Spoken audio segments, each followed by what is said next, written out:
Hello, this is Lyrics and welcome to today's session.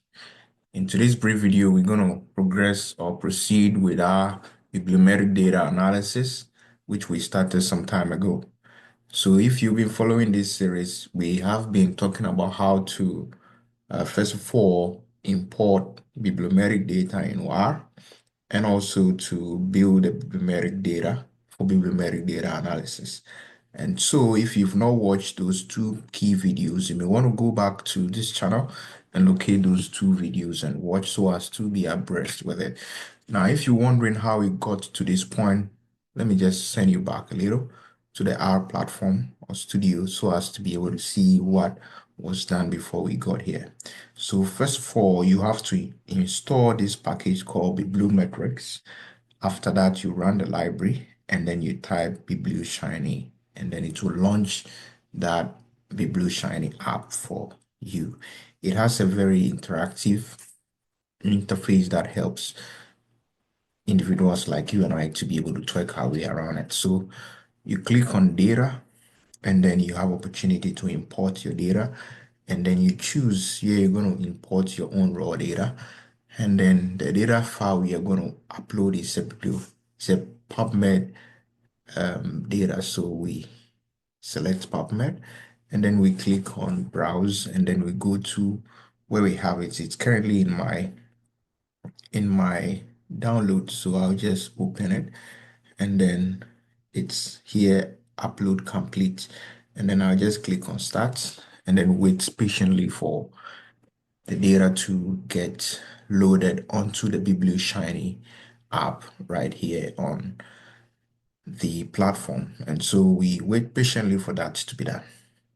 Right here we have our metadata imported successfully. And here it says completeness of metadata. 1,921 docs from PubMed have been imported. And here it gives a summary of the status depending on the number of missing percentage of the variables that we have. And so you just click on OK, or you save this for future reference, but then we can just close this for the meantime.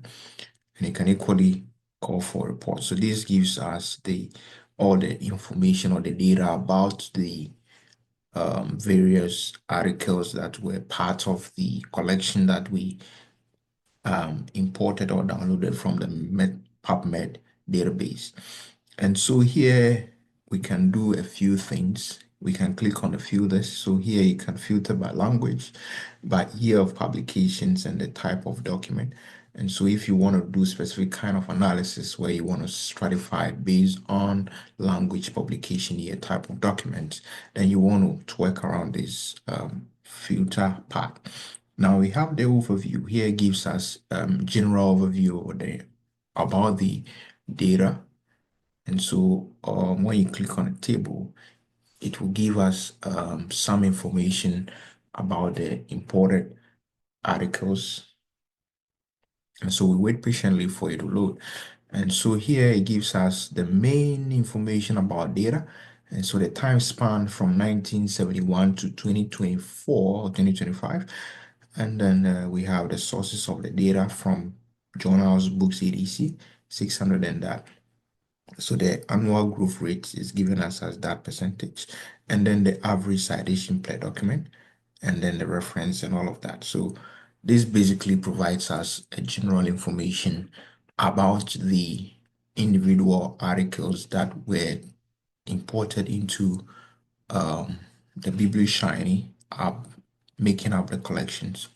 And so if you want to know about the annual scientific production, this is it. So generally we have a decline to 2025 because we are not yet in 2025.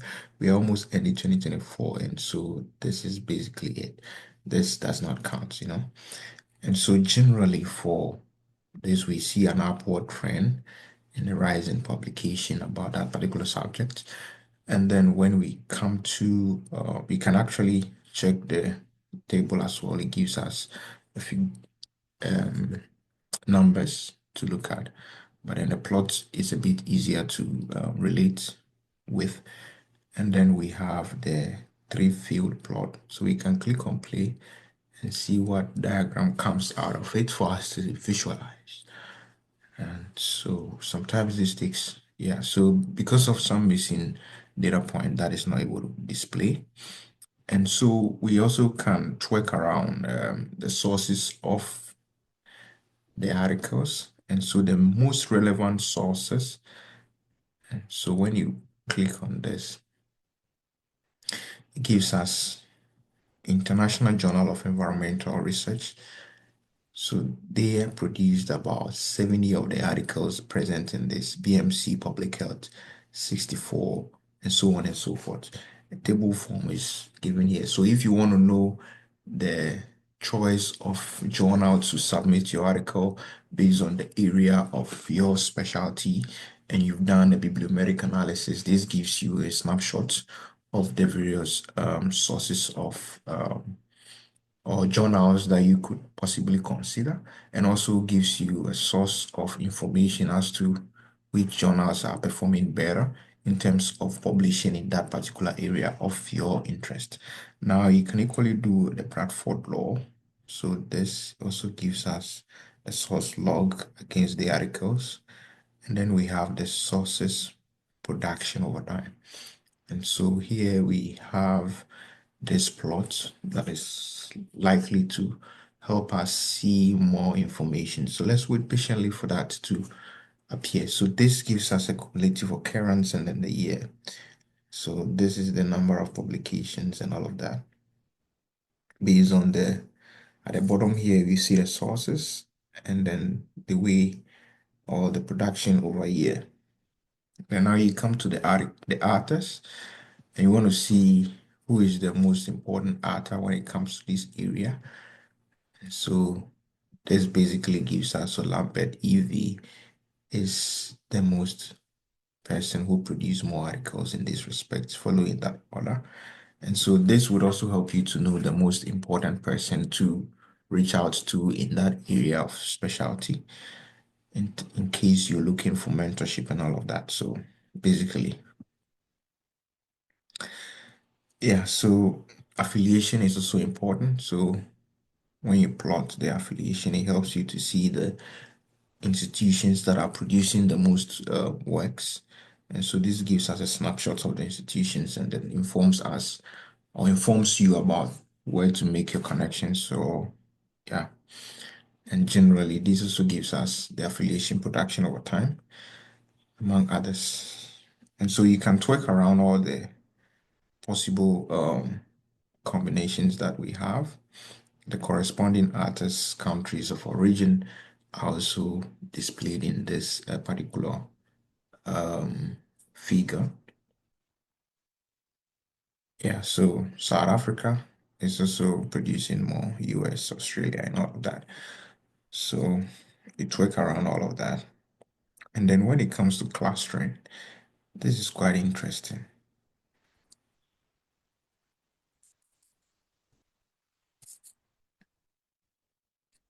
So, yeah, the conceptual map. So you can do a thematic map. Yeah, so you can do a thematic map. And then you can equally do um, the co-occurrence network.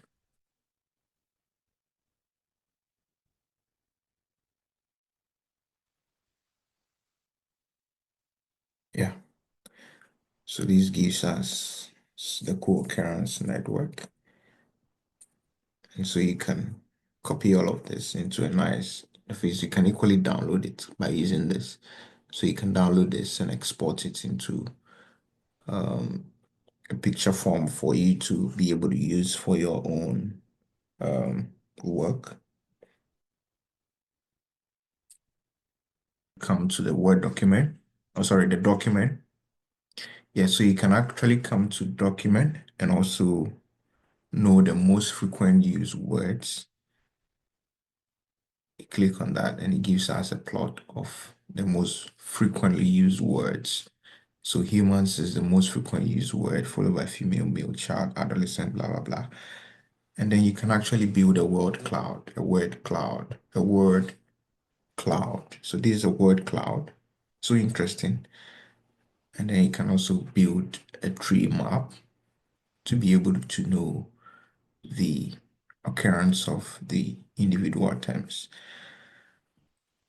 Basically, this is how you can use the Biblioshiny to generally come up with a bibliometric analysis of a group of articles that you sort from a database, so as to be able to make some informed decisions as to who the artists are, countries of origin, the number of publications over the year, citations, among others. If you find content such as this useful, why not subscribe to the channel, like the video, share, and also turn on the post notification bell so you are always notified whenever a new video like this is released. Until we meet again on our next one, this is Scheduletics, and it's a bye.